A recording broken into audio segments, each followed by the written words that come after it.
আসসালামু আলাইকুম everyone, welcome back to my channel R K cooking studio. শীতের সন্ধ্যায় গরম গরম ধোয়া তোলা এক কাপ চা মন প্রাণ দুটোকেই কিন্তু চাঙ্গা করে দিতে পারে।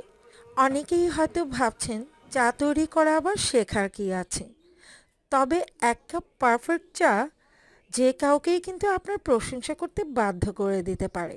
তো কিভাবে আপনারা গুঁড়ো দুধ দিয়ে পারফেক্ট দুধ চাটা তৈরি করে নিতে পারেন, সেটাই আজকে শেয়ার করব। তো চলুন দেখে নেওয়া যাক। চা তৈরি করে নেওয়ার জন্য আমি একটি পাত্র চুলায় বসিয়ে দিয়েছি। আজকে আমি এক কাপ চা তৈরি করব। তো যেই কাপ দিয়ে আমি চাটা তৈরি করব সেই কাপ দিয়েই মেপে আমি পানি নিয়ে নিচ্ছি 1.5 কাপ পরিমাণ।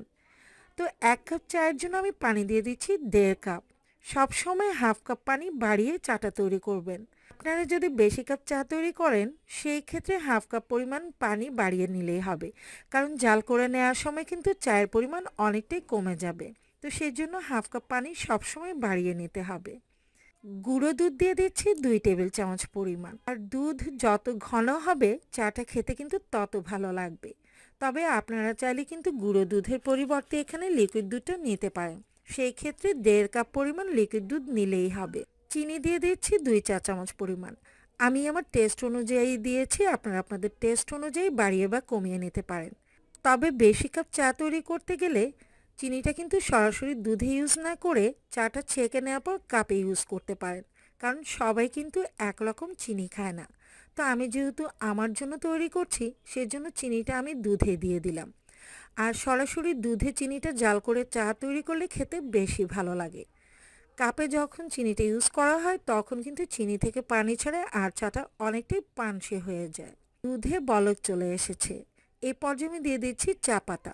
আমি 1 টেবিল চামচ পরিমাণ চা পাতা দিয়ে দিচ্ছি। তবে সব চা পাতার রং কিন্তু একরকম হয় না, সেই ক্ষেত্রে হয়তো চা পাতির পরিমাণ কম বা বেশিও লাগতে পারে। এবার ভালো করে আমি চাটাকে ফুটিয়ে নেব 2 থেকে 3 মিনিটের জন্য। এখানে একটা ছোট্ট টিপস দিয়ে দিতে চাই, চা জাল করে নেওয়ার পর যদি মনে হয় কালারটা পারফেক্ট আসেনি সেক্ষেত্রে চা পাতাটা বাড়িয়ে নিতে পারেন। আর হ্যাঁ ভিউয়ার্স, খুব ভালো করে কিন্তু জাল করে নিতে হবে। যত ভালো করে জাল করে নেবেন চায়ের টেস্ট ততটা ভালো আসবে। তো আমি 2 থেকে 3 মিনিটের মতো জাল করে নিয়েছি। আর এখন কিন্তু আমার কাঙ্ক্ষিত কালারটা একদম চলে এসেছে। এবার আমি চাটাকে ছেঁকে নিব।